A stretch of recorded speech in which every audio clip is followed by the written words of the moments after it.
வாசிக்கும்படியாக தெரிந்து கொள்ளப்பட்ட வேத பகுதி அப்போஸ்தலனாகிய பவுல் எபேசு எழுதின நிருபம் 2ஆம் அதிகாரம் 16ஆம் வசனம் முதல் 22ஆம் வசனம் வரை.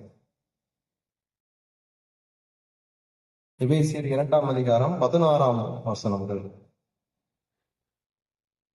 எபேசியர் எழுதின நிருபத்துல அப்போஸ்தலனாகிய பவுல் அருமையான சபைக்கு நீங்க எந்த அளவுக்கு ஒரு விடுதலை பெற்றிருக்கீங்க என்பதை உணர்த்துகிறார். நாம் இதற்கு முன்பாகவே கலாத்திய சபை தவறான வழியில போனது, அதே போல எபேசு சபையும் போய்விடக்கூடாது என்பதற்காக தெளிவாக அந்த இடத்துல விளக்கி காண்பிக்கிறார். என்னத்தை விளக்கி காண்பிக்கிறார் அப்படின்னா, இருதிருத்தார் அப்படிங்கிறத காண்பிக்கிறார். இருதிருத்தார் அப்படின்னா யூதர்கள், யூதர் அல்லாதவர்கள், தேவனுடைய பிள்ளைகள் என்று அழைக்கப்பட்டவர்கள், தேவனுடைய பிள்ளைகள் அல்லாதவர்கள். அந்த நியாயப்பிரமாணம் இருக்கும் பொழுது யூதர்கள் மட்டும்தான் தேவனுடைய பிள்ளைகள், அதாவது இஸ்ரவேலர்கள் மட்டும்தான் தேவனுடைய பிள்ளைகள்.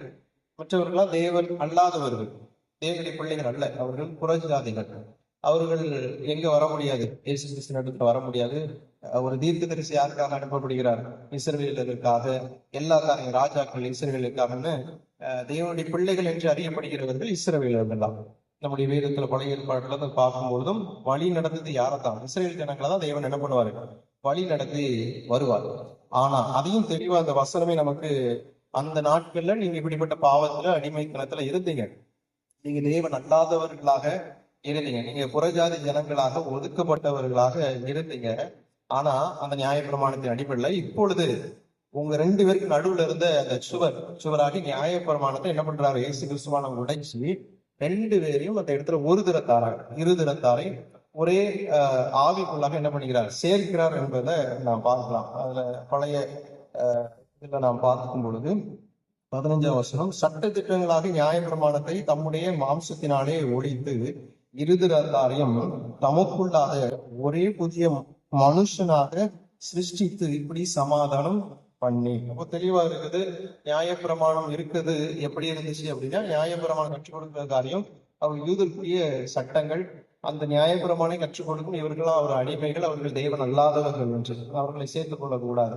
அப்போ 2 பேருக்கும் ஒரு பிளவா இருந்தது, ஒரு பிரிவினையா இருந்தது அந்த நியாயப்பிரமாணம். ஏன்னா இயேசு கிறிஸ்து வருவதற்கு தான் அது ஒரு வழிகாட்டு. இயேசு கிறிஸ்து வந்த பிறகு அதனுடைய காரியம் நிறைவடைகிறது. அதுதான் வேறு வசனம் நிருபங்கள்ல பவுல் தெளிவாக போதிக்கிறார். இப்போ அதுல இருந்து நீங்க விடுதலை பெற்றுட்டீங்க. இப்போ நீங்க இப்படிப்பட்ட சடங்காச்சாரங்களை, இந்த செயல்பாடுகளை செய்யணும் அவசியம் இல்லை.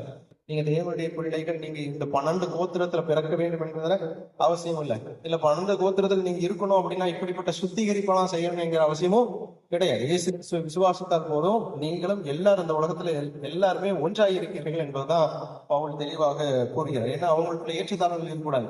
அவர்கள் யூதர்கள், அவர்கள் தேவனுடைய பிள்ளைகள் அப்படிங்கிற வேறுபாடுகள்லாம் அதற்கு முன்பாக இருந்துச்சு. இப்ப என்ன கிடையாது.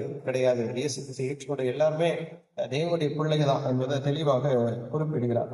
16ஆம் வசனத்தில் பார்க்கும்போது, பகையை சிலுவையினால் கொன்று அதனாலே இருதிறத்தாரையும் ஒரே சரீரமாக தேவனுக்கு ஒப்புரவாக்கினார். 17ஆம் வசனத்தை பார்க்கும்போது, அல்லாமலும் அவர் வந்து தூரமாயிருந்த உங்களுக்கும் சமீபமாயிருந்த அவர்களுக்கும் சமாதானத்தை சுவிசேஷமாய் அறிவிக்கிறார். இயேசு கிறிஸ்து வருகிறார்.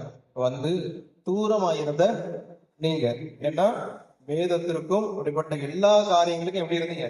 தூரமா இருந்தீங்க. உங்க இடத்துல வேதம் வரவே இல்லை. வேதத்தை அறிந்து கொள்ளணும்னா அது எங்க போதான் போனோம்? ஆலயத்துக்கு, ஓய்வு நாள் ஆலயத்துக்கு போனோம். அங்க நிருபங்கள் என்ன பண்ணும்? அங்க பாடங்கள் என்ன பண்ணப்படும்? அந்த சட்டங்கள், அந்த உள்ள தீர்க்கதரிசி புஸ்தகங்கள் என்ன பண்ணுவாங்க? அங்க வாசிப்பாங்க, அங்கதான் கற்றுக் கொடுப்பாங்க. அங்க புறஜாதி ஜனங்களுக்கு அங்க என்ன இல்லை? இடம் இல்லை. அங்க ஒரு பல நேரங்கள் பிரிவினைகள் காணப்பட்டுச்சு. அப்போ இவர்களால வேதத்தை கற்றுக்கொள்கிற ஒரு ஒன்றும் கிடையாது. புறஜாதி ஜனங்கள் என்று ஒதுக்கி வைக்கப்பட்டவர்கள். இப்போ சொல்கிற ஒரு காரியம், தூரமா இருந்த நீங்களும் சமீபமா இருந்த அவர், ஏன்னா அவருக்கு ரொம்ப பக்கத்துல இருந்தாங்க. அவங்களுக்கு தீர்க்க தரிசனத்துல இருக்கு. இயேசு கிறிஸ்து என்ன பண்ணுவாரு? மேசவாகி இயேசு கிறிஸ்து வருவாரு, உங்களுக்கு ரட்சிப்பை தருவாரு, அவரு ஒரு ஆட்டுக்குட்டி, அவரு நம்மளுக்காக என்ன பண்ணப்படுவாரு? பலி செலுத்தப்படுவார் என்று வேதத்தின் மூலமாக அவர்கள் கற்றறிந்தவர்கள் தான். ஆனா அதை அறிந்தும் அறியாதவர்களாக இருந்தாங்க. அதனால பக்கத்துல இருந்த அவர்களும் தூரத்துல இருந்த நீங்களும் எப்படி ஆயிருக்காங்க? அவர்களுக்கும் சமாதானத்தை சுவிசேஷமாய் அறிவித்தது. இப்ப இயேசு கிறிஸ்துனுடைய காரியம் என்ன? அவர் பாவிகளோடும், ஆயக்காரரோடும், ஏழைகளோடும், கஷ்டப்பட்ட ஜனங்களோடும், தரித்திரோடுமே கூட இருந்து எல்லாரும் ஒன்று. அவர்கள் கூடயும் நீங்க புசிக்கலாம், அவர்கள் கூடயும் ஐக்கியம் பண்ணலாம். அவர்கள் பாவிகள் என்று ஒதுக்கி வைக்கப்படுகிறவர்கள் அல்ல என்று எல்லாத்தையும் அவர் ஒன்று சேர்க்கிறவராக காணப்பட்டார். சமாதானத்தை ரெண்டு பேருக்கும் ஒரு ஐக்கியத்தை சுவிசேஷமா அறிவிக்கிறாங்க. ஏன்னா இயேசு கிறிஸ்துவை ஏற்றுக்கொள்கிற எல்லாருமே என்ன பண்ணுவாங்க? ரட்சிக்கப்படுவார்கள். நீ என்ன விசுவாசி, உனக்கு என்ன கொடுப்பேன்? பாவ மன்னிப்பை கொடுப்பேன். அதனாலதான் பாவ மன்னிப்பை, உன்னுடைய பாவம் உனக்கு மன்னிக்கப்பட்டதுன்னு சொன்ன உடனே பரிசேயர்கள் கேட்பாங்க, இவன் எப்படி பாவத்தை மன்னிக்கிற அதிகாரம் உடையவன்? தேவன் மட்டும்தானே பாவத்தை மன்னிக்க அதிகாரம் உடையவங்க கேள்வியெல்லாம் அந்த இடத்துல கேட்பாங்க. அங்க சமாரிய ஸ்திரீ, இயேசு கிறிஸ்து சமாரிய ஸ்திரீட்ட பேசுவாரு. கானானிய ஸ்திரீக்கு அவருடைய குடும்பத்தாருக்கு ஒரு விடுதலையை தருவார் அப்படின்ட்டு எல்லா புறஜாதியில கூட என்ன பண்ணாரு? அவர் அதிசயங்களை செய்யதான் செஞ்சார்.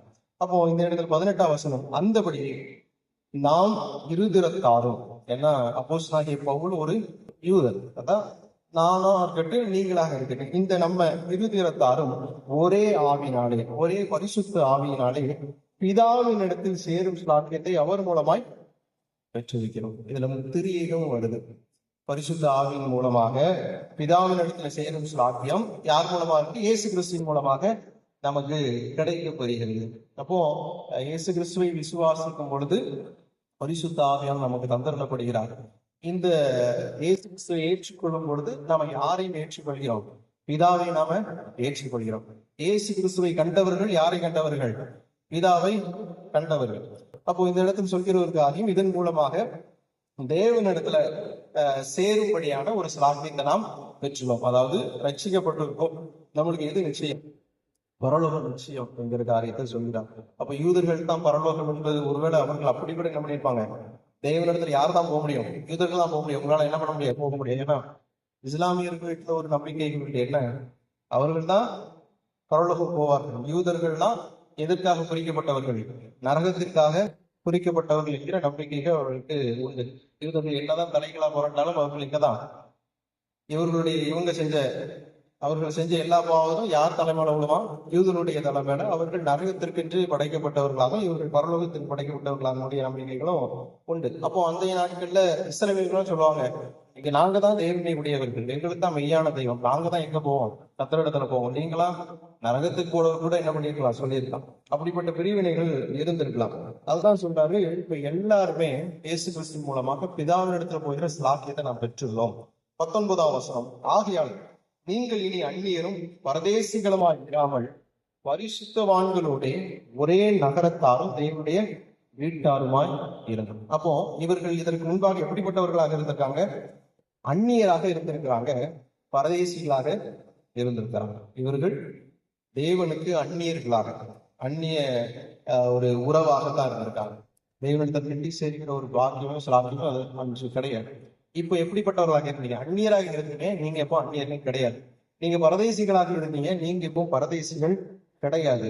இப்ப எப்படிப்பட்டவர்கள்? பரிசுத்தவான்களோட ஒரே நகரத்தாரும் தேவனுடைய வீட்டாருமாய் இருக்கிறீர்கள். பரிசுத்தவான்களுடைய சேர்ந்து கட்டப்பட்ட ஒரே நகரத்துல வாசம் செய்கிற, தேவனுடைய நகரமா வாசம் செய்கிறவர்களாக, அவர்களோடு கட்டப்பட்டவர்களாக, வீட்டாருமாக இருக்கிறீங்க என்று சொல்கிறார். 20ஆம் வசனம், அப்போஸ்தலர் தீர்க்கதரிசிகள் என்பவருடைய அஸ்திவாரத்தின் மேல் கட்டப்பட்டவர்களுமாய் இருக்கிறீர்கள், அதற்கு இயேசு கிறிஸ்துவே மூளை கல்லா இருக்கிறார். இந்த கட்டுதல் எங்கிருந்து ஆரம்பிக்குது? அப்போஸ்தலர்களாக இருக்கட்டும், தீர்க்கதரிசிகளாக இருக்கட்டும், அவர்கள் விதைத்த விதைகள், அப்போஸ்தலர்கள் சொன்ன சுவிசேஷ ஊழியங்கள், தீர்க்கதரிசி மூலமாக வெளிப்பட்ட ஒரு காரியங்கள். கடைசி தீர்க்கதரிசியாக யோவான் ஸ்நானனும் அந்த ஒரு மனம் திருங்கள் பரலோக ராஜ்யத்தை குறித்து தான் அவர் பிரசங்கமும் செய்தார். அப்போ தீர்க்கதரிசி மூலமாக, அப்போஸ்தலர்கள் மூலமாக நீங்க எப்படி பட்டப்பட்டு வரீங்க? நீங்க கட்டப்பட்டு வரீங்க. யார் கீழே? ஆண்டவராக இயேசு கிறிஸ்து மூளைக்கல்லா இருக்கிறார். அதற்கு மேல இவர்கள் மூலமாக நீங்க என்ன பண்ணப்பட்டு வருவீங்க? கட்டப்பட்டு வருகிறீர்கள்.